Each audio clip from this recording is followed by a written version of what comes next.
마가복음 8장 27절에서 9장 1절까지 세 번역으로 같이 읽을 건데, 성경이 있으신 분들은 성경을 보시고 없으신 분들은 또 화면을 보시면 되겠습니다. 같이 읽을까요? 시작.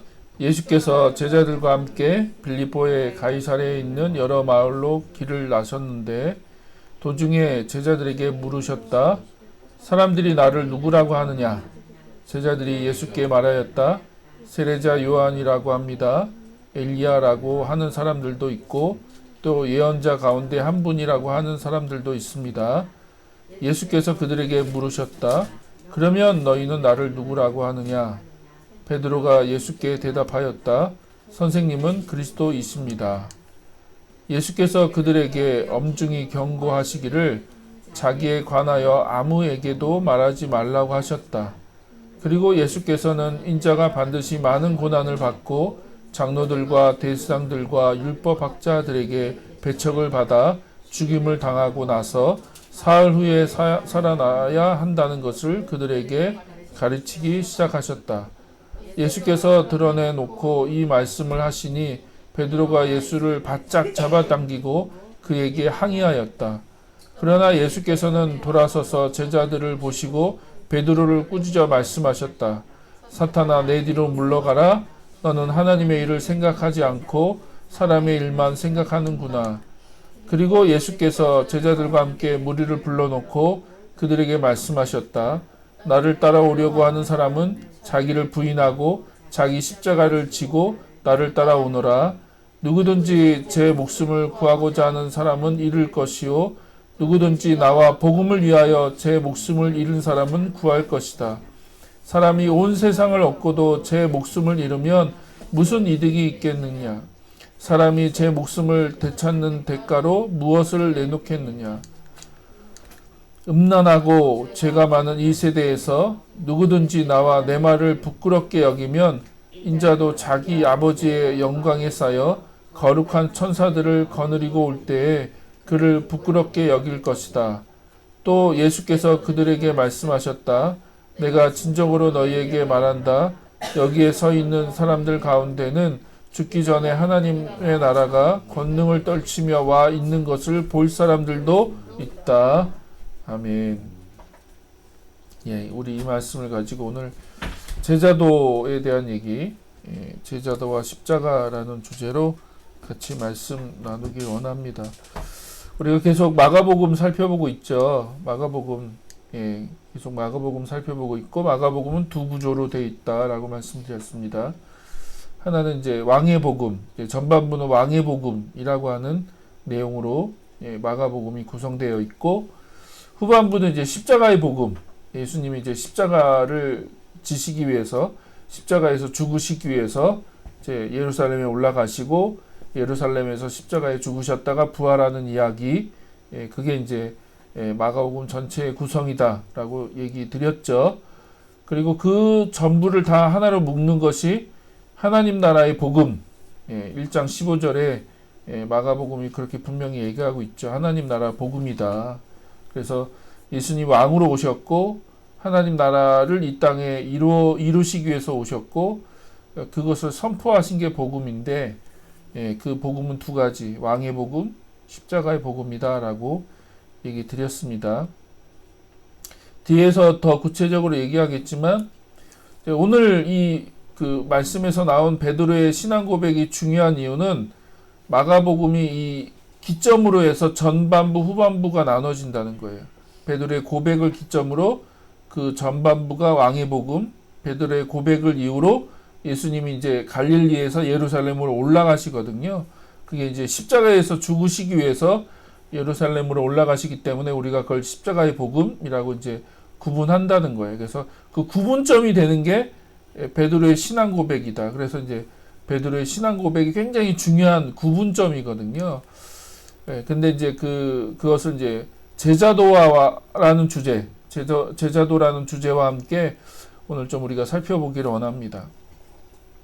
전에 한번 말씀드렸는데 제자도라는 말은 성경에 나오지 않죠. 제자도라는 단어는 성경에 나오지 않아요. 그냥 말 그대로 이제 제자들의 도리 혹은 제자들의 뭐 걸어야 될 길 뭐 그런 그 의미죠. 그래서 예수님이 이제 그 제자도에 대한 이야기를 여러 군데에서 많이 말씀하셨고, 예, 오늘 말씀이 또 그 부분 중에 한 부분입니다. 가장 대표적인 내용이 오늘 우리가 읽었던 부분이에요. 자, 대신 성경은 이제 제자라는 단어가 많이 나오죠. 제자란 말이 많이 나옵니다. 곳곳에 등장하고, 우리가 이제 12제자, 뭐 그런 대표적인 인물들이 예, 복음서에 등장하죠. 근데 제자라는 건 뭐예요? 예, 스승 밑에서 배우는 사람이죠. 배우는 사람. 도제하는 사람. 예, 스승 밑에서 어떤 학문, 어떤 뭐 그 기술, 뭐 그걸 배우는 사람들을 우리가 제자라고 하죠. 예, 그래서 예수님 시대에도 예, 이런 제자와 스승과 제자의 관계가 거의 일반화되어 있었던 거죠. 일반적으로 그런 것들이 이제 일반화되어 있었기 때문에 예, 이 제자, 스승 밑에서 뭘 배운다는 건 예, 이상한 일이 아니고 너무나 흔한 일이었습니다. 예, 흔한 일. 예, 가장 대표적인 게 이제 사도 바울이 가말리엘의 제자였다고 자기를 소개하죠. 가말리엘이 그 유명한 랍비거든요. 유대인 랍비. 예, 그 유대인 랍비의 그 수제자 중에 하나가 바울이죠. 바울. 사울이라고 하기도 하고 바울이라고 하기도 하고. 뭐 예를 들면 또 이제 그 당시 뭐 헬라 이방 세계로 나가면 많은 스승과 제자들이 있었죠. 특히 헬라 철학에 보면 소크라테스, 플라톤, 아리스토텔레스 이런 사람들이 다 스승과 제자 관계잖아요. 그리고 이런 사람들이 이제 학파를 만들었고 하나의 학파를 만들어서 자기들의 이론과 어떤 학문들을 가르치고 예, 철학, 소피스트, 철학에 대한 이야기들을 학문들을 이제 세웠잖아요. 그러니까 이런 도제 관계, 스승과 제자의 관계는 그 당시는 너무나 일반적인 것이었고 흔한 거였다는 거죠. 근데 예수님도 사역을 시작하시면서 제자들을 불렀다는 거예요. 제자들을 불러서 그 제자들과 함께 사역을 시작하셨는데 조금만 더 여러분한테 이제 한 가지 첨부를 해드리면 그냥 팁으로 얘기해드리면 당시 바리새파 안에는 이제 두 가지 학파가 있었어요. 힐렐 학파와 샴마이 학파가 있었는데 힐렐 학파는 이제 바빌로니아 출신들 예, 말씀드렸잖아요. 유대가 이제 그 바빌론에 의해서 멸망을 당하고 바벨론으로 포로로 잡혀가잖아요. 그래서 70년 동안 포로 생활하다가 이제 다시 귀환하게 되고 두 번째 성전을 짓게 되고 하면서 이제 구약의 끝부분을 이제 보내게 되고 이제 그 중간기 400년을 보내고 예수님 시대가 시작되면서 이제 그 우리가 읽은 이 복음서가 시작되는 건데 예, 그 바벨론 포로로 잡혀가면서 예, 유대인들이 율법을 본격적으로 연구하기 시작했습니다. 뭐 그 전에 연구 안 한 건 아닌데 예, 성전이 없어지기 시작하면서 이제 율법을 본격적으로 연구하고 그러면서 이제 그 힐렐 학파가 생겼어요. 이 사람들은 주로 바빌로니아 출신들이에요. 바빌로니아 출신들이고 예루살렘 중심으로는 이제 삼마이 학파가 있었습니다.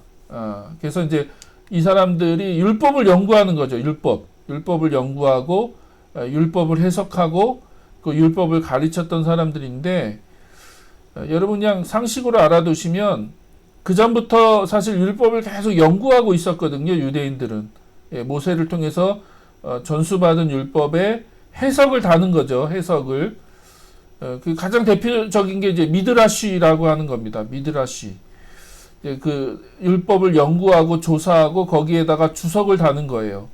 예, 그래서 이 미드라시라고 하는 그 탈무드죠. 예, 율법 해석서가 있었어요. 그런데 이제 이 미드라시를 중심으로 그 포로 귀환한 이후로 그걸 가지고 다시 율법을 연구하는 그걸 뭐라고 하냐면 미슈나라고 부릅니다. 이거는 장로들의 전승이나 랍비들의 구전을 가지고 반복하는 걸 그 중요시 여기는 건데 이 미슈나를 연구하는 사람들 가운데 힐렐 학파가 있고 샴마이 학파가 있었던 거죠. 그래서 힐렐 학파는 이제 주로 바빌론 출신들, 바빌론에서부터 율법을 연구하고 율법을 해석하고 그랬던 사람들이 이제 그 중심으로 모여서 이제 하나의 학파를 구성한 거죠. 근데 이 사람들이 아무래도 이제 그 바빌론에서부터 출발한 거기 때문에 좀 굉장히 개방적인 성격, 또 진취적이고 대중적인 성향을 갖고 있었고요. 샴마이는 이제 예루살렘에서부터 이제 시작을 해서 율법을 연구했기 때문에 굉장히 엄격하고, 그 다음에 엘리트 의식이 강했습니다. 자기들이 이제 굉장히 특별하다고 하는 엘리트 의식이 강했어요. 그래서 이제 두 가지 이런 흐름이 있고요. 그 힐렐 학파 중에 이제 가장 유명한 랍비가 가말리엘이에요. 가말리엘. 이게 힐렐의 손자거든요. 손자고, 그 가말리엘이라고 하는 유명한 랍비가 있었고, 이 랍비의 그 수제자가 누구예요? 그 수제자가 사울인 거죠. 사울이고, 그리고 샴마이에도 뭐 여러 가지 많은 랍비들이 있었고요. 그 랍비들이 다 제자를 두고 있었습니다. 예, 여러 제자들이 있었고, 학교들이 있었던 거죠. 예, 랍비들이 학교를 운영하고 있었고, 그 학교 안에서 이제 제자를 두고, 이제 그 탈무드를 이제 연구하고, 그거를 이제 공부하고, 그 랍비들에 의해서 그 전통들을 배우고 하는 그런 것들이 이제 당시 너무나 일반적이었기 때문에, 예수님이 제자를 부른다는 건 그 이상한 일이 아니었어요. 당시 예수님이 제자들을 선택해서 부르는 건 너무나 자연스러운 일이었고 너무나 그 당연한 일이었습니다. 근데 이제 예수님이 제자를 선택하시는 방식이 조금 달랐던 것이 뭘까? 당시 랍비들도 그렇게 했고 많은 그 스승들이 그런 방식으로 제자를 두고 제자들과 이렇게 이제 그 관계를 통해서 가르치고 배우고 하는 그런 것들을 했는데, 예수님의 그 방식이 좀 차이가 있었죠. 무슨 차이냐? 예수님과 랍비들, 당시 어떻게 보면 예수님도 랍비예요. 예, 랍비입니다. 그래서 그 랍비라는 말은 이제 선생이라는 얘기죠. 예, 그래서 우리가 읽은 그 성경 보면 예수님을 뭐라고 불러요? 랍비어라고 이렇게 부르잖아요. 예, 그러니까 당시 사람들은 예수님을 랍비로 인식할 수밖에 없는 거죠. 너무나 당연히 그렇게 제자들을 모집해서 그렇게 가르치고, 주로 이제 예수님이 복음을 전할 때 가르치는 사역들을 많이 했다고 말씀드렸잖아요. 그러니까 당시 유대인들의 그 입장으로 보면 예수님은 전통적인 랍비였던 거죠. 근데 그 당시에 있었던 랍비들과 예수님과의 그 차이점이 뭘까? 거의 비슷한데 차이점이 하나 있어요. 뭐냐면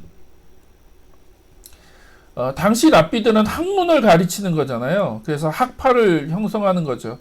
학문을 가르치는 거니까. 그래서 미드라시나 미슈나나 이렇게 그 오래전부터 율법을 해석하고 또 주석을 달고 또 그거에 대한 어떤 장로들의 전통들이 생기고 그걸 모아놓은 게 탈무드인데, 그 탈무드를 계속 가르쳤던 그런 이제 그 학파가 있었는데, 대부분의 랍비들은 학문의 전수가 목적이었다면 예수님은 삶의 전수인 거죠. 삶으로 전수하는 거.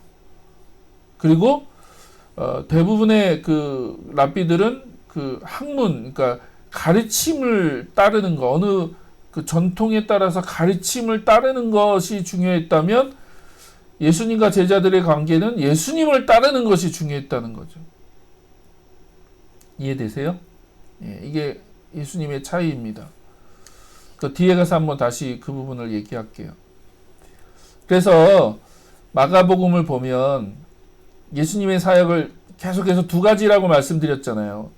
하나님 나라 복음을 가르치고 선포하는 거. 예, 그래서 가르쳤다. 예수님 회당에 가서 가르쳤고, 마을마다 다니면서 가르치셨고, 또 사람들이 자기에게 몰려올 때마다 예수님이 가르치셨다. 그래서 마가복음을 읽다 보면 예수님 계속 가르치는 랍비로 등장하죠. 근데 가르치기만 하신 게 아니라 예수님 뭐도 하셨어요? 귀신을 쫓아내고 병자들을 고치는 그런 사역들도 하셨죠. 그런 능력 사역. 그래서 하나님 나라가 지금 임하고 있다는 것을 보여주시고 하나님이 지금 통치하시고 하나님이 다스리신다라고 하는 것을 보여주시기 위해서 이제 귀신을 쫓아내고 병자들을 고치시는 사역들을 했고요. 이건 계속 지금 몇 주째 얘기 드리고 있는 겁니다. 그리고 이제 오늘 우리가 살펴볼 예수님의 또 다른 사역들이 하나 있는데 그게 뭐냐면 제자들을 부르는 거예요. 제자들을 부르고 그 제자들을 훈련시키는 겁니다. 그래서 예수님이 사역을 시작하시면서 아예 이거를 목적으로 두시고 제자들을 부르시죠. 그렇죠? 그래서 마가복음 1장 9절에 보면 예수님이 세례자 요한에게 세례를 받으시고 성령이 임하시고 하늘에서 소리가 들리고 그래서 너는 내 사랑하는 아들이다. 내가 너를 좋아한다. 라고 하는 하늘에서 소리가 들리고 그래서 이걸 통해서 예수님의 정체성이 드러나고 예수님이 누구신지가 확인되어지는 거죠. 그리고 이제 그걸 계기로 예수님의 사역이 시작되잖아요. 그래서 우리가 잘 아는 것처럼 1장 15절에 예수님이 하나님 나라 복음을 선포하심으로 사역을 시작하시고 그리고 바로 이어지는 게 뭐예요? 1장 16절에 보면 제자를 부르시죠. 제자. 예수님이 바로 그 공생애를 시작하시는데 제자를 부르십니다. 제자들을 택하시고 그 제자들을 부르세요. 그 제자들을 부르실 때 뭐라고 하세요? 나를 따라 오너라. 내가 너희를 사람 낚는 어부가 되게 하겠다라고 하면서 나를 따르라 라고 말씀하시죠. 이게 예수님의 차이점입니다. 그래서 일반 랍비들은 어떤 학문을 따르는 거죠. 학문, 학파를 따르는 거예요. 전통적으로 우리는 율법을 이렇게 해석하는 거야. 우리는 율법을 이렇게 이해하고 이렇게 가르쳐 라고 하는 그 학파를 따랐다면 예수님은 나를 따르라고 얘기하시는 거예요. 나를 따르라 라고 얘기하시면서 제자들을 부르시고 그 제자들과 함께 예수님이 사역을 시작하십니다. 그래서 예수님에게 있어서 제자 사역, 제자를 훈련시키고 제자들을 준비시키는 굉장히 중요한 사역이었죠. 그래서 예수님이요, 제자들에게 자기의 삶과 사역을 전수하시죠. 전수하세요. 예수님이 제자들을 데리고 다니시면서 자기 예수님의 그 가르침을 계속 들려주게 하시는, 반복하시는 거죠. 예수님의 가르침을 반복해서 듣도록 하고 또 따로 모여서 예수님이 제자들을 가르치기도 하고 그래서 마가복음을 보면 재밌는 게 예수님이 그 대중을 향해서 가르치시는데 제자들이 잘 이해하지 못하면 따로 저녁에 집에서 제자들이 또 물어보잖아요. 이 낮에 이런 얘기 하셨는데 이건 무슨 의미입니까? 라고 제자들이 물으면 또 예수님이 제자들에게 그것들에 대해서 이렇게 구체적으로 설명해 주시기도 하고 그 비유에 대한 이야기를 풀어 주시기도 하고 그래서 예수님이 제자들을 계속 가르치시죠. 그리고 그 가르침만 하신 게 아니라 그 예수님의 사역이 제자들에게 전수되기를 예수님이 원하셨습니다. 가장 대표적인 게 이제 마가복음 6장 6절에 보면 그 제자들을 파송하세요. 둘씩 짝을 지어서 제자들을 전도 여행으로 파송하시죠. 그래서 내가 이 복음을 전하러 왔다라고 얘기하시면서 예수님이 그 갈릴리 그 지역을 중심으로 다니시면서 사역을 하셨지만 또 제자들을 보내셨어요. 여러 마을로 보내시면서 예수님이 그들에게 그 귀신을 쫓아낼 수 있는 권능을 주시고 또 13절에 보면 회개하라고 선포하라고 하시고 그래서 그 권능을 받고 귀신을 쫓아낼 수 있는 권능을 받고 메시지를 받고 제자들이 예수님의 파송을 받아서 그들이 나가서 그 하나님 나라 복음을 전한 거죠. 무슨 얘기를 했겠어요, 제자들이. 하나님 나라 복음을 얘기하고 또 가는 곳마다 병자들을 고치고 또 귀신을 쫓아내고 하는 그런 사역들을 그대로 한 거죠. 예수님이 하신 것처럼 그대로 제자들도 했다라고 마가복음은 얘기하고 있습니다. 그래서 이걸 통해서 예수님이 이 예수님의 사역을 제자들에게 전수하기를 원하셨구나. 이 전수. 그대로 그 사역들이 제자들에게도 전달되어지기를 원했고 예수님 이후에 제자들이 그 사역을 이 병행하기를 예수님이 원하셨다라고 하는 걸 확인할 수 있죠. 자, 그리고 이제 오늘 본문을 보면 예수님이 이제 어느 날 갑자기 제자들을 데리고 어딜 가세요? 우리가 이제 보통 가이사랴 빌립보라고 얘기하죠. 가이사랴 빌립보라고 하는 도시로 예수님이 가셔서 거기서 사역을 하세요. 하나님 나라 복음을 전하시고 귀신을 쫓아내고 병자들을 고치고 하는 그런 사역들을 하시고 그리고 갑자기 제자들에게 물으시죠. 사람들이 나를 누구라고 하느냐? 혹은 너희는 나를 누구라고 하느냐라고 예수님이 물으세요. 근데 이 가이사랴 빌립보가 어디입니까? 보이세요? 저 윗지역이에요. 여기 윗지역. 예수님이 여기 갈릴리 바다 중심으로 사역하셨죠. 여기 이 주 본거지는 이제 가버나움이에요. 가버나움 중심으로 예수님이 여기 갈릴리 바다 요 호수 중심으로 사역을 하시다가 어느 날 가이사랴 빌립보 요 지역으로 올라가셨는데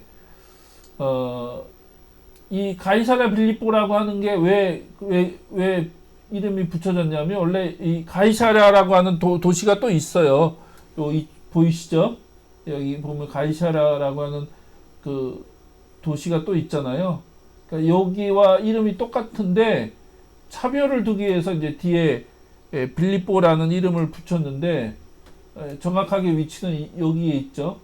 위에 헐몬산이 있고 가버나움에서 이제 그 가이사랴 빌립보로 올라가셨는데 왜 이름이 이렇게 됐냐면 원래 이제 그 빌립 헤롯 빌립의 영지죠. 여기가 이제 헤롯 대왕이 있고 헤롯 대왕이 죽은 다음에 세 군데로 나눴어요. 유대 이 지역을 세 군데로 나눴죠. 그래서 헤롯 아켈라오하고 헤롯 안디바하고 헤롯 빌립 이게 다 헤롯의 아들들인데 이 세 명이 땅을 이렇게 나눠 갖고 이제 분봉왕 쉽게 말하면 분봉왕이 된 거죠. 분봉왕 로마가 이렇게 이제 땅을 나눠 갖고 그 지역마다 왕을 세워줬는데 이 가이사랴 빌립보는 빌립의 그 영지 빌립의 땅에 있는 도시인데 빌립이 이제 가이샤 황제를 얘기하는 거죠. 로마 황제. 그 당시는 티베리우스일 건데 황제 가이샤를 위해서 도시를 다시 재건한 거죠. 재건하고 그 도시의 이름을 가이사라 그러니까 황제에게 바친 도시예요. 황제에게 그 로마 황제에게 바치는 도시인데 이미 가이사라라고 하는 도시 이름이 있기 때문에 그 도시와 차별 두기 위해서 자기 이름을 뒤에다가 붙인 겁니다. 그래서 이제 가이사랴 빌립보라는 도시 이름이 된 거예요. 그래서 뭐 여러 가지로 설명할 수 있는데 예수님 왜 여기 올라가셨을까? 의도적으로 여기를 가셨는데 뭐 저는 뭐 이렇게 설명이 가능하다고 생각합니다. 이게 이 도시 이름 자체가 왕하고 관련돼 있는 거죠. 가이사라고 하는 황제, 로마 황제, 그 다음에 빌립이라고 하는 그 당시 그 분봉왕 헤롯의 이름이 관련돼 있는 도시. 그러니까 지금 마가복음이 왕의 복음이라고 얘기 드렸잖아요. 왕의 복음. 예수님 왕으로 오셨죠. 왕. 근데 예수님이 의도적으로 가이사랴 빌립보라고 하는 그 지역으로 올라가셔서 설문조사 하시잖아요. 사람들이 나를 누구라고 하냐. 그랬더니 세례자 요한이라고 하기도 하고 엘리야라고 하기도 하고 또 여러 예언자 중에 구약에 왔던 예언자들 그 예언자 중에 한 사람이라고 합니다라고 대답을 하죠. 왜냐하면 예수님이 정확한 그 사역을 보면 구약의 예언자와 같은 사역들을 하셨기 때문에 이 당시 유대인들은 예수님을 예언자로 이해한 거예요. 예언자로. 아, 예언자가 왔구나. 하나님이 예언자를 보내셨구나라고 이해를 했는데 예수님이 한 번 더 질문하시죠. 그럼 너희들은 나를 누구라고 하냐? 너희들은. 그러니까 예수님이 12제자를 선발하고 그 12제자와 함께 사역들을 그동안 해오신 거잖아요. 그러니까 예수님이 누구신지 가장 가까이에서 그 제자들이 예수님을 봤는데 사실 제자들이라고 뭐 다른 건 없습니다. 거의 비슷한 당시 유대인들이 갖고 있었던 생각에서 거의 벗어나지 않아요. 근데 이제 그때 베드로가 유명한 고백을 하죠. 뭐라고 해요? 선생님은 그리스도십니다라고 하는 그 유명한 고백을 해요. 예. 근데 이제 마가복음은 그리스도라고 하는 곳에 방점을 찍은 거죠. 예. 선생님은 주는 그리스도십니다라고 하는 그 메시아라는 얘기죠. 메시아라는 고백을 하죠. 그러면 이제 예언자나 메시아가 무슨 차이가 있을까? 사람들은 이제 예수님이 예언자라고 생각했는데 베드로는 예수님을 메시아라고 고백하잖아요. 방금 얘기 드린 것처럼 메시아는 다 그러니까 예언자나 메시아나 모두 다 하나님이 이스라엘 공동체에 보내시는 사람을 의미해요. 하나님이 어떤 특별한 사역과 메시지와 하나님이 어떤 일들을 위해서 하나님이 이스라엘 가운데 그 보내시는 사람들을 얘기해요. 예언자나 메시아나 다 그런 사람들인데 그 중에서 이제 그러면 메시아는 어떤 사람들이냐? 메시아는 이런 의미가 있죠. 이스라엘 공동체를 원수의 압제에서 구원하고 이 땅에 그 유대 땅에 하나님의 그 나라를 회복하시기 위해서 오시는 분. 그분이 누구예요? 그분이 메시아죠. 메시아. 메시아는 그 원수의 압제에서 이스라엘을 구원하고 하나님이 의롭게 통치하시는 하나님의 왕국을 수립하기 위해서 완성하기 위해서 오시는 분이 메시아예요.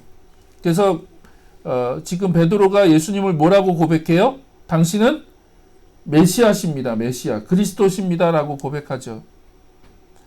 근데 여러분 이 베드로의 그 고백에 너무 큰 의미를 두는 것도 그렇고 너무 큰 의미를 두지 않는 것도 그렇고 우리가 이 베드로의 고백을 잘 이해하는 게 중요합니다. 자, 여기 보면요. 그러니까 메시아는 다윗의 자손이에요. 그렇죠? 예, 다윗의 자손.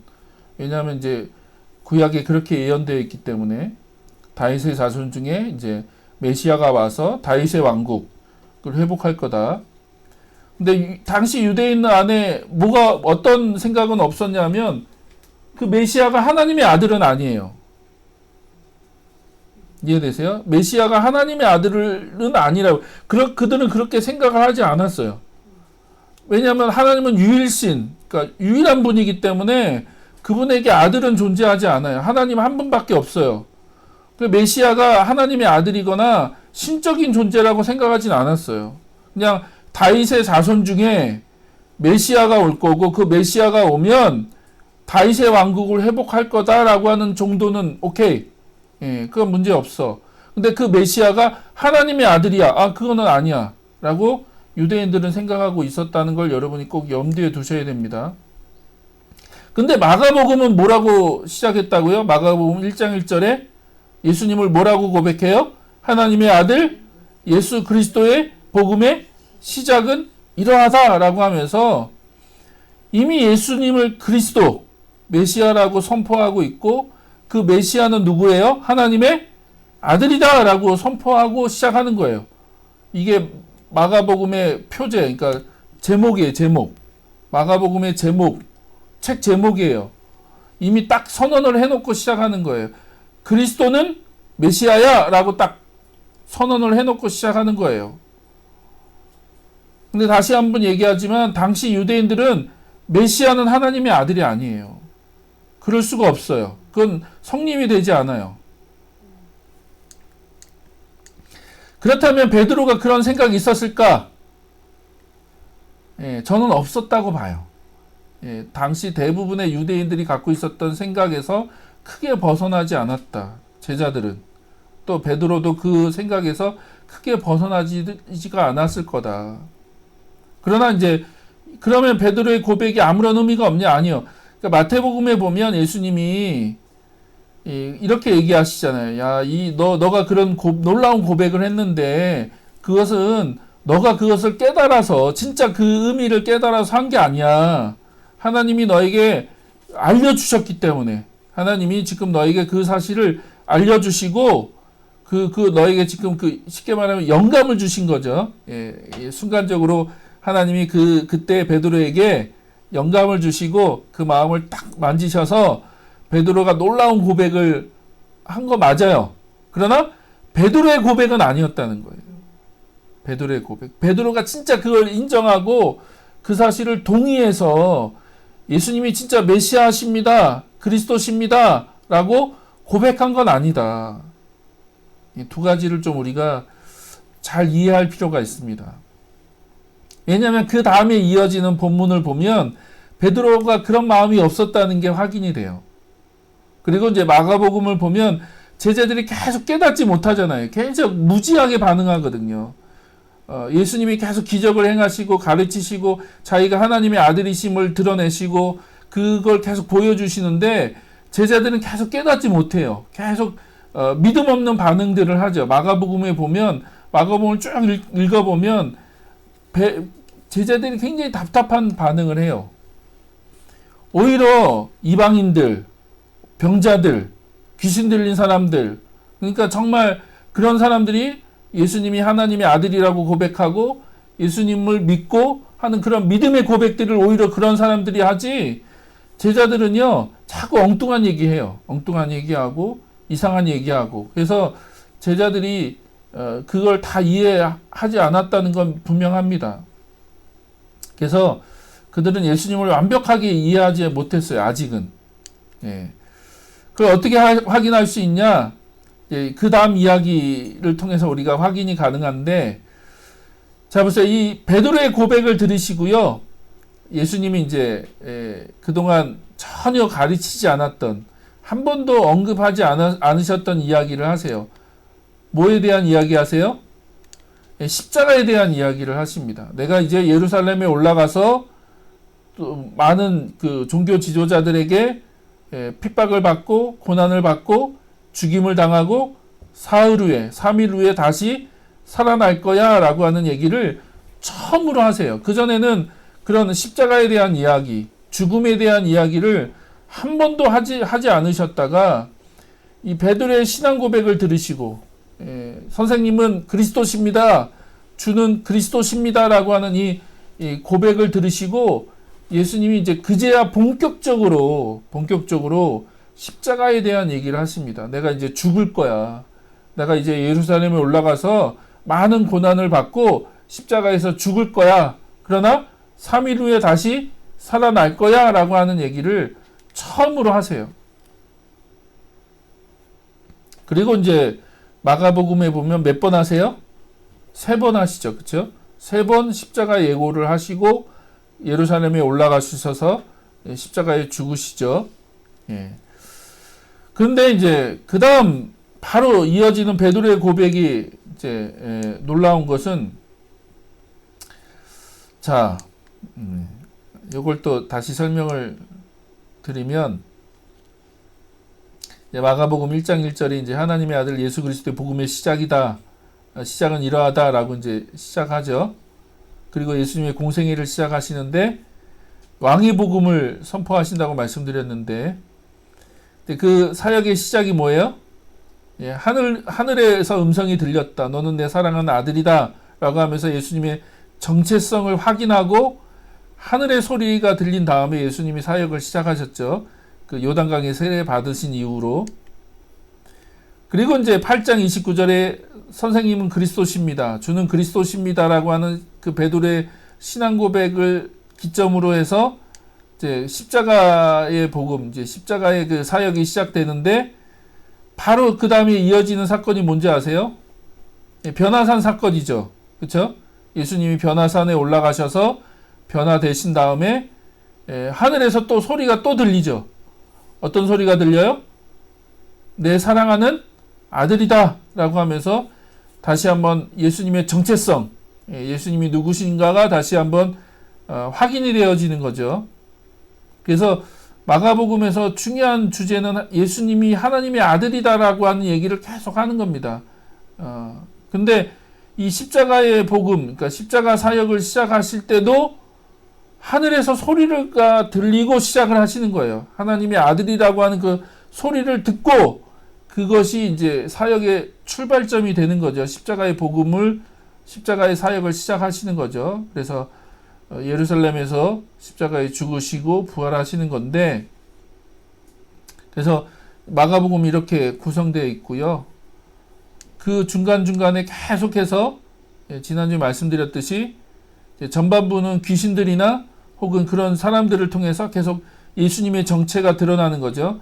당신은 하나님의 아들입니다. 당신은 하나님의 아들입니다라고 계속해서 증언이 나오는 거고, 그 후반부 십자가 사역에서는 그 예수님의 십자가 앞에서 백부장이 그 십자가의 사건을 다 목도한 후에, 그걸 다 지켜본 후에, 당신이 진짜 하나님의 아들이셨군요 라고 하는 그 로마 백부장의 증언을 통해서 다시 한번 예수님이 누구신가 라고 하는 것이 드러나는 거죠. 그래서 이 마가복음은 예수님이 하나님의 아들이시다라는 얘기를 계속 반복적으로 하는 겁니다. 반복적으로 하고 있는 거예요. 그분이 어떤 분이신가, 그분이 왕이시고 하나님의 아들이시다라고 하는 얘기를 하는 거예요. 그래서 그걸 통해서 메시아는 하나님의 아들이야 라고 하는 얘기를 하는 거예요. 메시아는 하나님의 아들이야 라는 얘기를 하는 거예요. 왜냐하면 잘 보세요. 32절에 보면요, 예수님이 이제 처음으로 십자가 얘기를 하시고요. 베드로의 신앙 고백을 듣고 예수님이 처음으로 십자가 얘기를 하시는데, 베드로가 그 얘기를 듣고 바로 반응을 하는데 어떻게 해요? 32절에 보니까 예수님에게 항의했다고 되어 있죠. 항의했다. 근데 이게 정확한 번역일 수 있지만 정확한 번역이 아닐 수도 있어요. 왜냐하면 이 꾸짖다, 항의하다, 꾸짖다 같은 말인데 헬라어로 에피티마오라는 단어입니다. 에피티마오. 꾸짖다라는 말이에요. 근데 이 에피티마오가 마가복음 1장 25절에는 예수님이 귀신을 꾸짖으실 때 쓰셨거든요. 귀신을 꾸짖고 입 다물고 이 사람에게서 나가라 라고 이제 말씀하실 때 그 꾸짖었다라고 할 때가 그 에피티마오거든요. 그리고 마가복음 4장에 보면 그 바람과 파도를 향해서 예수님이 꾸짖으셨죠. 지금 그 바람과 파도 때문에 배가 거의 침몰하기 직전이고 제자들이 난리를 치니까 이제 예수님이 배에서 주무시다가 일어나셔서 바람과 파도를 꾸짖었다 할 때 그 단어도 에피티마오입니다. 근데 이 8장에서 쓰인 이 말도 에피티마오예요. 무슨 말이냐면 베드로가 예수님을 어떻게 했어요? 꾸짖으신 거예요. 무슨 말 얘기하냐고. 말도 안 되는 얘기하고 있다고 베드로가 예수님을 딱 잡아 당기면서 꾸짖으신 거예요. 이거 굉장히 강한 표현이거든요. 서론에도 앞부분에도 말씀드렸습니다. 이 스승과 제자는 굉장히 엄격한 관계였기 때문에 제자가 스승을 꾸짖는다. 이건 있을 수가 없는 거예요. 당시 헬라 문화, 유대 문화에서 제자가 스승을 꾸짖는다는 이건 있을 수가 없어요. 상상할 수 없는 얘기예요. 근데 지금 베드로가 어떻게 하고 있어요? 내가 이제 죽을 거야. 내가 이제 예루살렘 올라가면 내가 십자가에서 죽을 거야 라고 하는 얘기를 하자마자 베드로가 예수님을 딱 잡아 당기면서 지금 예수님을 꾸짖는 거예요. 지금 제자가 랍비를, 스승을 막 꾸짖는 거죠. 왜요? 말도 안 되는 얘기를 하고 있는 거죠. 왜냐하면 메시아는 그렇게 죽는 존재가 아니니까. 지금 예루살렘에 올라가서 하나님 그 왕국, 다윗 왕국을 회복해야지 예루살렘에 올라가면 죽는다? 그거는 자기 생각에 있을 수 없는 거고, 당시 유대인들은 그걸 꿈에도 생각하지 못했던 건데, 예수님이 갑자기 느닷없이, 그러니까 예수님의 전반기 사역만 보면 제자들은 지금 굉장히 부풀어 있는 거죠. 야, 이제 드디어 메시아구나. 진짜 이분이 메시아구나. 이제 이분이 다윗의 왕국을 회복하겠구나. 라고 이제 기대했던 거잖아요. 그래서 제자들은 예수님 계속 죽는다고 얘기하는데 제자들은 뭐라고 해요? 네가 높냐 내가 높냐 논쟁하고 네가 오른쪽에 앉을 거냐 내가 오른쪽에 앉을 거냐 그 논쟁만 하고 있는 거예요. 예수님이 아무리 십자가를 얘기해도 귀에 안 들어옵니다. 그건 있을 수 없는 거고, 그건 받아들이지 않아요. 예수님이 아무리 얘기하셔도 그런 얘기는 제자들의 마음에 들어오지도 않아요. 이미 제자들은 굉장히 마음에 부풀어져 있는 거예요. 야, 드디어 이제 메시아가 왔구나. 이분의 사역을 보니까 진짜 구약에 예언되어 있는 메시아네 라고 생각하고 있기 때문에 그런 거죠. 그래서 이 베드로가 도저히 윤리적으로 도덕적으로 넘을 수 없는 선을 넘어버린 거죠. 자기 스승을 막 꾸짖는 행동을 하고 있는 거니까. 그랬더니 33절에 예수님도 바로 반응하시죠. 어떻게 하세요? 베드로를 꾸짖었다. 그쵸? 예, 똑같은 에피티마오라는 단어를 씁니다. 그러니까 예수님도 바로 베드로를 꾸짖죠. 예. 왜요? 예, 그게 얼마나 말도 안 되는 일인지를 예수님이 알기 때문에. 그래서 사탄아 내 뒤로 물러가라. 너는 하나님의 일을 생각하지 않고 사람의 일만 생각하는구나 라고 하시면서 바로 베드로를 사탄이라고 불러버리거든요. 예. 그 제자들이 있는데, 그 사람들이 있는 데에서 바로 베드로를 향해서 사탄아 내 뒤로 물러가라 라고 하면서 그냥 베드로를 사탄이라고 부르죠. 자, 이게 방금까지는 온탕 천국에 가 있었어요. 베드로가 놀라운 고백을 했어요. 막 예수님이 메시아입니다, 그리스도십니다라는 놀라운 고백을 하다가 이 몇 분이나 지났을까요? 이게 얼마나 지났을까요? 예, 저는 채 몇 분 지나지 않았을 것 같아요. 바로 그냥 사탄으로 전락해 버리죠. 예. 왜 그랬을까요? 예. 베드로는 왜 그렇게 했으며 또 예수님은 또 왜 그렇게 했을까요? 예수님이 그렇게 하신 행동이 단지 윤리적인 행동, 윤리에서 벗어난 행동을 했기 때문에 그랬을까요? 네, 그런 게 아니라는 거예요. 그게 단순히 윤리에서 벗어난 행동을 했기 때문이 아니라 예수님의 그 말에 그대로 드러나 있는 거죠. 너가 지금 하나님의 일을 생각하지 않고 누구 일을 생각해요? 인간의 일을 생각하는구나, 네가. 그러니까 대부분 유대인들, 그 당시 대부분의 유대인들은 그런 생각을 갖고 있었던 거예요. 베드로라고 다르다? 아니요, 베드로라고 다르지 않았어요. 똑같은 거의 비슷한 생각을 갖고 있었던 거예요. 그걸 예수님 뭐라고 얘기하는 거예요? 그걸 사람의 일이라고 생각한 거죠. 사람의 일. 메시아를 그렇게 이해하고 메시아가 오면 이런 일들이 일어날 거고 이렇게 하실 거야 라고 했던 그 모든 생각들, 그들의 어떤 사고들, 그들의 기대들, 그들의 소망이 다 인간의 일이라는 거예요. 인간의 일. 그러나 지금 하나님은요, 전혀 다른 일을 하고 계신 거죠. 그들의 기대, 그들의 생각, 그들의 어떤 성서 해석과는 전혀 다른 일을 하나님이 하고 계신 거죠. 그게 하나님의 일이잖아요. 하나님의 일. 그래서 저는 이게 예수님이 자기 정체를 숨기신 이유라고 생각해요. 마가복음에 보면 계속 예수님이 자기 정체를 숨기세요. 계속 귀신이 하나님의 아들입니다. 막 고백하고 막 그런 일들이 일어나는데 예수님 계속 잠잠케 하시고 자기 정체를 계속 숨기시거든요. 자기 정체를 드러내지 않으세요. 왜 그러실까? 예, 뭐 딱 정답이 있는 건 아니지만 저는 마가복음을 읽다 보면 당시 대부분의 사람들이 그런 식으로 메시아를 이해했기 때문에 잘못된 생각들, 잘못된 기대들, 그래서 예수님을 통해서 잘못된 소망들, 기대들을 가지고 있었기 때문에 예수님이 자기 정체를 계속 숨기시거든요. 예를 들어서 요한복음에 보면 오병이어 기적 이후에 사람들이 막 너무 흥분해서 어떻게 반응합니까? 예수님을 왕으로 세우려고 한 거죠. 이 메시아니까, 메시아. 그게 이제 그 메시아가 오면 그 메시아 연회, 메시아 잔치라고 하는 그 미드라시나 미슈나, 그러니까 탈무드 같은 데 보면 메시아가 와서 하나님 나라의 잔치를 벌이거든요. 이해되세요? 그 놀라운 잔치를 메시아가 벌여요. 그렇게 이제 그들은 생각하고 기대하고 있었어요. 근데 지금 오병이어의 기적이 그런 식이거든요. 딱 유대인들이 보기에는 야, 이게 메시아가 베풀어주는 잔치야. 그러니까 이분이 메시아고 그러므로 바로 왕으로 이제 세우는 거죠.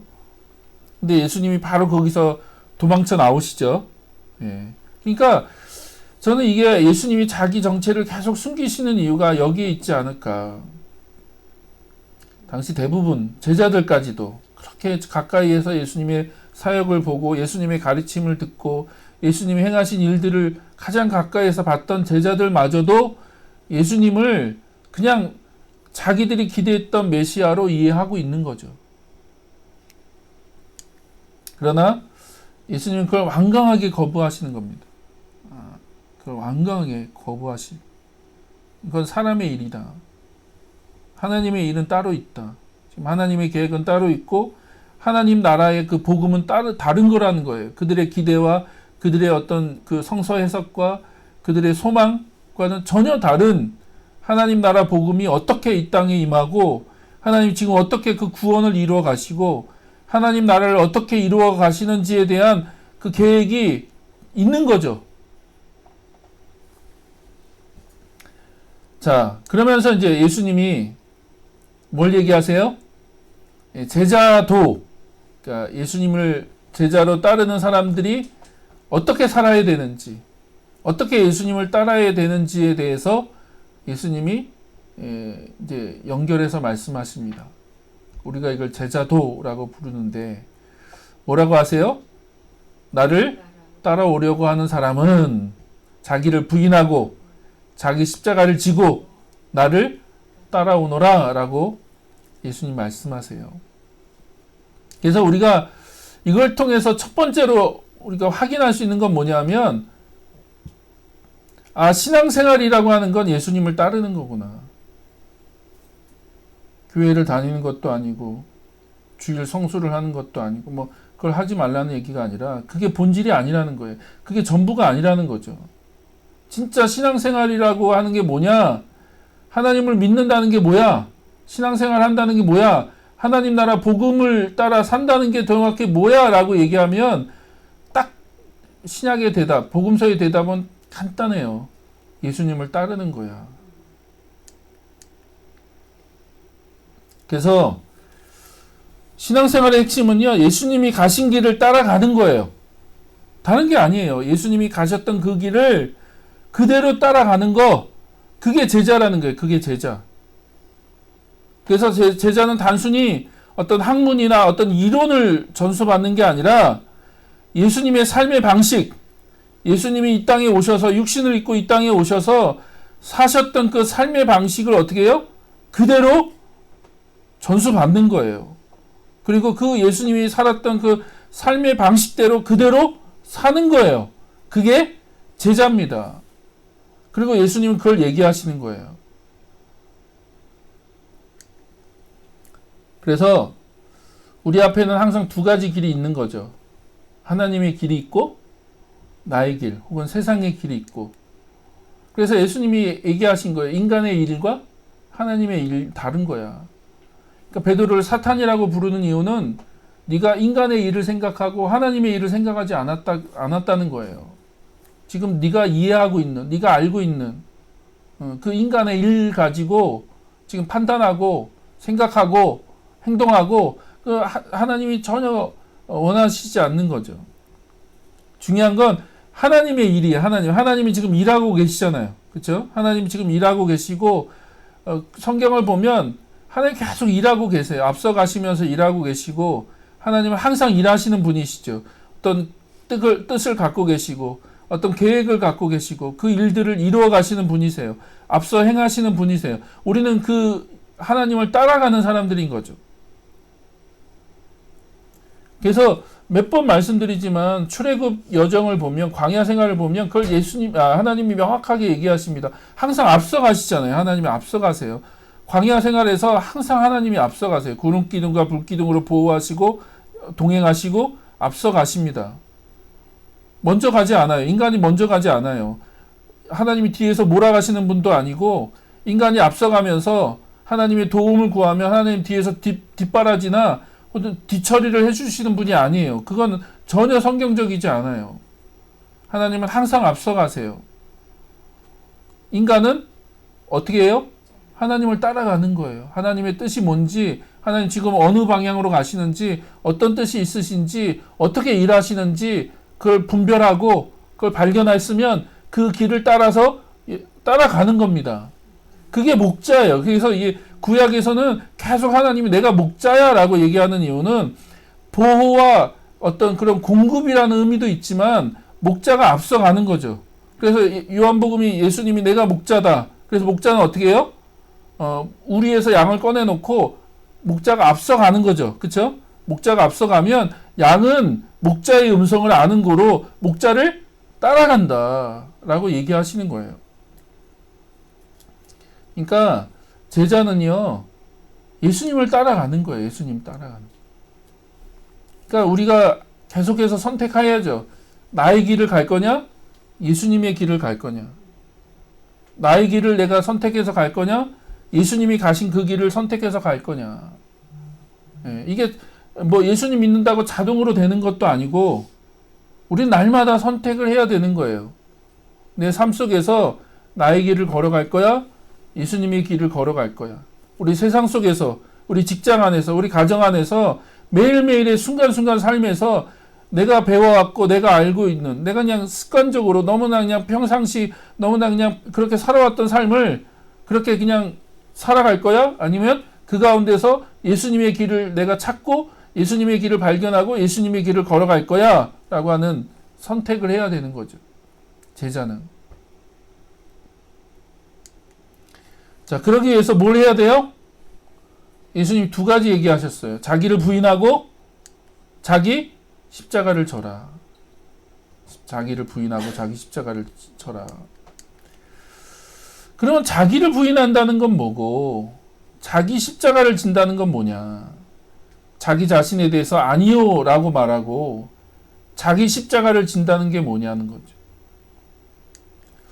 여기서 이제 자기 십자가, 예수님의 십자가가 있고 우리 각자의 십자가가 있다는 얘기입니다. 그러니까 예수님은 예수님의 십자가를 지라고 얘기하지 않아요. 예수님의 십자가가 있고 우리 각자의 십자가가 있는 거예요. 예, 이건 예수님의 십자가를 지라는 얘기가 아닙니다. 예, 그렇게 이해하시면 안 돼요. 자, 예수님의 십자가는요, 뭐 명확하죠. 인간의 죄를 위해서 자기 몸을 몸값으로, 그렇죠? 우리가 속전이라고 얘기하고 대속이라고 얘기하고 구속이라고 얘기하는 그 포인트가 약간씩 다르긴 하지만 어떻든 자기 그 몸을 인간의 죄를 용서받고 그 인간의 죄를 해결해 주기 위해서 자기 몸을 몸값으로 드리는 그 십자가, 그게 예수님의 십자가죠. 예, 우리 이 예수님의 십자가는 우리가 질 수 없어요. 예, 이건 우리가 감당할 수 없는 십자가죠. 예, 우리가 뭐라고 다른 사람의 죄를 대속하기 위해서 우리가 그 십자가를 질 수 있겠습니까? 오직 예수님만 질 수 있는 십자가죠. 그리고 이미 예수님이 십자가를 지셨고 지금 그 십자가를 지시기 위해서 예루살렘으로 올라가시는 가운데 있는 거죠. 근데 예수님 그래서 자기 십자가라고 했거든요. 내 십자가라고 얘기하지 않고 너희들 십자가라고 얘기하셨어요. 그러면 자기 십자가는 뭐죠? 예, 뭐 뻔합니다. 마가복음에서 명확해요. 하나님 나라 복음을 위해서 사는 삶을 얘기하는 거예요. 제자의 삶이고 예수님의 삶이고 그 예수님이 하나님 나라 복음을 위해서 사셨잖아요. 그리고 그걸 전수해 주신 거죠. 그러니까 우리의 십자가는 뭐 다른 게 아니에요. 마가복음에서는 하나님 나라 복음을 위해서 사는 삶이다. 그러려면 뭘 해야 돼요? 자기에 대해서 먼저 아니요라고 얘기해야 된다는 거죠. 자기에 대해서 아니요. 우리 자신에 대해서 아니요라고 얘기해야 된다. 다른 말로 하면 앞에서 하셨던 말로 하면 사람의 일, 그렇죠? 사람의 일에 대해서 아니요라고 얘기할 수 있어야 된다. 그리고 자기 십자가, 하나님이 우리에게 주신 예수님을 통해서 우리에게 전수해 주신 하나님 나라 복음의 그 가치, 그 메시지, 그 사역을 위해서 내 삶을 드리는 것, 그게 우리가 져야 될 십자가인 거죠. 그래서 우리에게 주어진 그 십자가를 지고 예수님이 가신 그 길을 따라가는 거다. 그게 제자다. 그게 제자의 삶이고 그게 신앙생활이다. 그러니까 복음서는요 신앙생활을 명확하게 얘기해요. 분명하게 얘기하죠. 예, 지난주에 여러분이 뉴스를 보셨는지 모르지만 한 국회의원이 어떻게 보면 진짜 코미디죠. 뭐 기독당에 입당을 했는데 알고 보니까 불자였고 또 카톨릭에서도 세례를 받아서 세례명도 있고 또 80 몇 년도부터 교회 집사였고 우리나라를 대표하는 세계 종교를 다 갖고 있었던 사람이었던 거죠. 그러니까 이게 사람들이 이제 코미디도 이런 코미디가 없다. 불자 모임에 참석하고 뭐 새벽마다 자기 입으로 자기가 새벽마다 예불 드린다고 얘기하고 또 천주교 가서 천주교 세례명 세례 받았다는 건 굉장히 중요한, 천주교에서는 굉장히 중요하죠, 세례가. 세례명도 있고, 또 기독교에서 교회 다녀갖고 집사도 받았고, 어떻게 보면 조롱거리죠. 참, 웃긴 거죠. 코미디입니다. 저는 우리가 점점 예수님을 따르는 것이 무엇인지가 흐려지고 있는 것 같아요. 신앙생활 한다는 게 뭔가, 하나님을 믿는다는 게 과연 어떤 건가. 복음서는 예수님은 명확하게 얘기하십니다. 자기에 대해서 아니요 라고 얘기하고 자기 십자가를 지고 예수님을 따르는 거. 자, 그러면서 예수님이 한 가지 예를 들죠. 뭐라고 하세요? 목숨에 대한 얘기를 해요. 누구든지 자기 목숨을 구원하고자 하면 잃을 것이다. 그러나 누구든지, 여기서도 다시 한번 우리가 확인할 수 있는 거예요. 나와 복음을 위하여. 그러니까 예수님이 전하신 그 복음, 하나님 나라 그 복음, 그 우리가 전반부, 마가복음 전반부에서 그 확인했던 예수님이 증거하셨던 그 하나님 나라 복음을 위하여 자기 목숨을 잃는 사람은 구할 것이다. 그러니까 여기서도 다시 한번 명확하게 확인이 되는 거예요. 예수님을 믿는다는 게 뭐예요? 마가복음의 중요한 주제 중에 하나가 믿음, 또 믿음에 대한 얘기를 하거든요. 믿음. 1장 15절에 하나님 나라 복음을 선포하고 회개하고 믿어라 그러면서 믿음에 대한 얘기를 마가복음이 계속 하고 있는데, 그럼 믿음이 뭐야? 라고 정의를 내려야 되는데, 믿음은요 다른 게 아니에요. 예수 그리스도와 그 예수 그리스도께서 선포하신 복음에 대한 신뢰. 그게 제자도죠. 근데 그 예수님과 예수님이 전하신 복음을 위해서 자기 목숨을 잃으면 얻게 될 거라는 거예요. 자, 그러면서 뭐라고 얘기했어요? 음란하고 죄가 많은 이 세대에서 누구든지 나와 내 말을 부끄럽게 여기면 인자도 자기 아버지의 영광에 쌓여 거룩한 천사들을 거느리고 올 때, 이때가 언제입니까? 예수님의 재림 때죠. 그렇죠? 예수님이 다시 오실 때, 그때 나도 그를 부끄럽게 여길 것이다 라고 얘기하죠. 자, 여기서도요, 하나님 나라라고 하는 그 구체적인 단어가 들어가 있지 않지만 이건 하나님 나라에 대한 얘기를 하는 겁니다. 그러니까 예수님 메시지가 다 하나님 나라에 대한 얘기를 하는 거예요.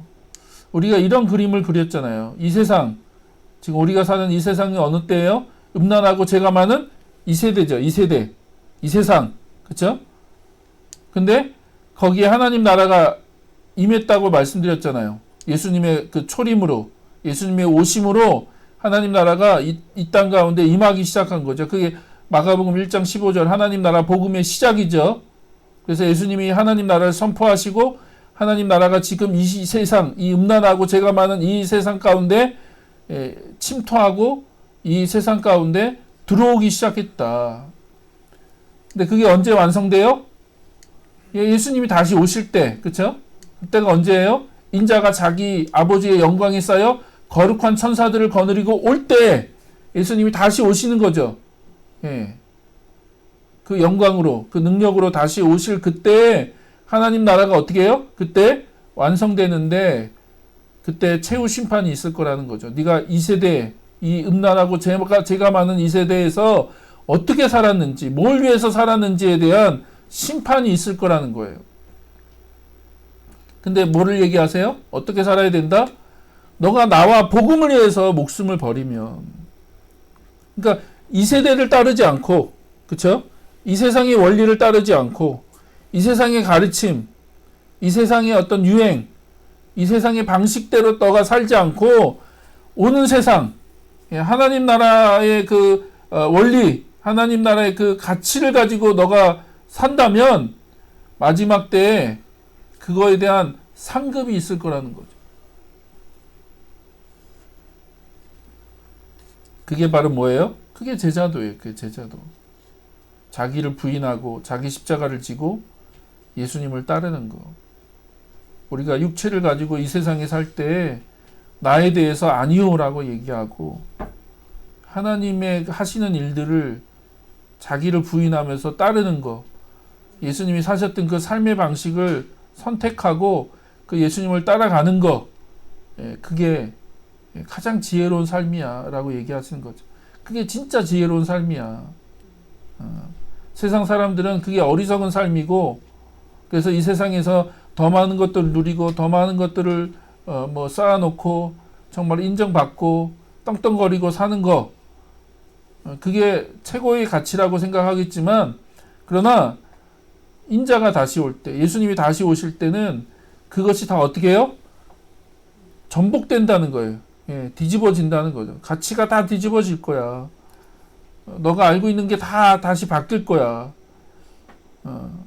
이 세상에서는 어리석다고 얘기하고 부질없다고 얘기했던 그것이 하나님 나라에서는 얼마나 가치 있는 삶이고 얼마나 소중한 삶이었는지를 그때 확인이 될 거야 라고 예수님 얘기하시는 거죠.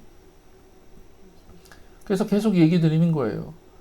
하나님 나라는 뒤집어진 나라다. 업사이드 다운.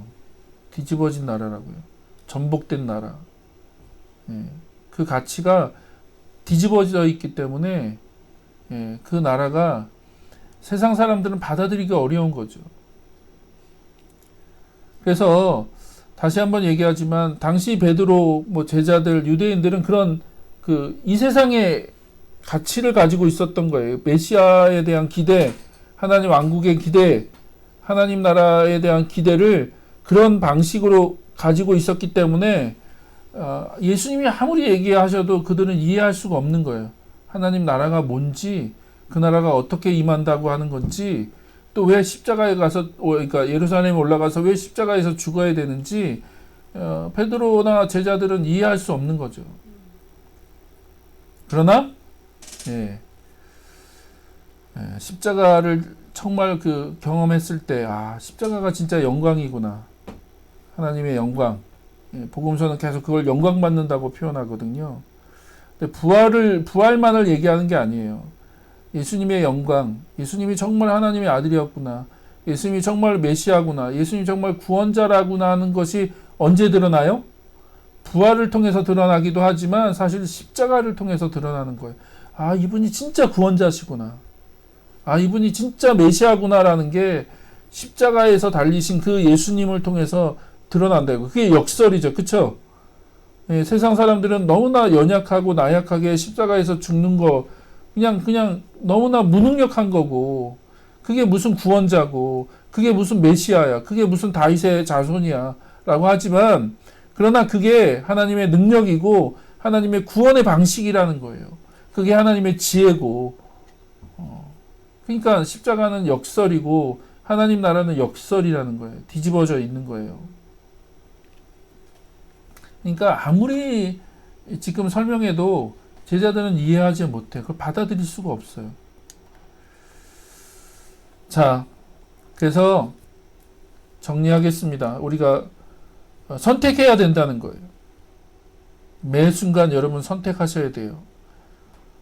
이 세대의 길을 걸을 거냐, 이 세대의 길을 걸을 거냐, 이 세상의 길을 걸을 거냐, 오는 세상 하나님 나라의 길을 걸을 거냐. 여러분이 선택하셔야 된다. 인간의 일을 생각할 거냐, 하나님의 일을 생각할 거냐. 이것도 우리가 선택해야 되는 거죠. 나의 길을 걸을 거냐, 예수님의 길을 걸을 거냐. 여러분 이것도 선택하셔야 돼요. 그게 제자도예요. 예수님의 제자는 그냥 어떤 호칭도 아니고 어떤 직급도 아니고 어떤 그냥 이렇게 붙여지는 이름도 아니에요. 그냥 교인이니 뭐 기독교인이니 뭐 그렇게 붙여지는 이름이 아니라 제자라고 하는 건, 예수님의 제자라고 하는 건 정말로 예수님이 가셨던 그 길을 내가 나 자신에 대해서 아니오라고 얘기하면서, 또 내가 배우고 알고 내가 가지고 있었던 그 모든 세상적인 방식에 대해서 아니오라고 얘기하는 거죠. 나의 생각, 나의 계획, 나의 기대, 그런 것들에 대해서도 아니오라고 얘기하면서 예수님을 따르는 삶이, 그게 진짜 제자의 삶이고, 그게 하나님 나라의 삶이고, 하나님 복음에 합당한 삶이고, 그게 십자가를 지는 삶이다. 여러분이 그걸 선택하시기를 원합니다. 우리는 그걸 선택해야 되고, 또 예수님이 말씀하신 것처럼 그것이 지금 당장은 아니지만 예수님이 다시 오실 때 그게 정말 지혜로운 삶이구나, 그게 가장 가치 있는 삶이구나 라고 하는 것이 증명될 거라는 거예요. 그래서 이 세상에서 인정받으려고 하면 안 되죠. 그렇죠? 이 세상에서는 인정받을 수 없어요. 그런 삶의 방식을 세상 사람들이 어떻게 이해하겠어요? 그러니까 저는 요즘 일어나는 일들을 보면서 왜 그리스도인들이, 왜 우리 기독교인들이 세상 사람들의 방식에 대해서 똑같이 반응할까? 그들이 교회를 비난하고 공격하고, 우리도 똑같은 방식으로 세상에 대해서 비난하고 공격하고, 그런다고 그들이 우리가 갖고 있는 가치에 대해서 이해를 할까요? 우리가 갖고 있는 예배에 대한 가치, 하나님 나라에 대한 가치, 또 그 제자로서의 살아가는 삶의 가치들을 무슨 수로 그들에게 그걸 설득시키며 그걸 설명하겠습니까? 만약 그게 설득이 되면 그들이 하나님을 믿겠죠. 믿겠죠. 그러니까 그거는 설득을 하고 설명을 할 수 있는 게 아니에요. 그냥 우리는 우리의 길을 걷는 겁니다. 예수님을 따르는 그 제자의 삶을 사는 거고, 제자의 길을 가는 거예요. 그래서 계속 몇 번 말씀드렸던 것처럼 예수님이라면 어떻게 하셨을까라고 질문하는 게 아니라 지금 예수님은 어떤 일을 하고 계시는가라고 질문하는 게 맞다.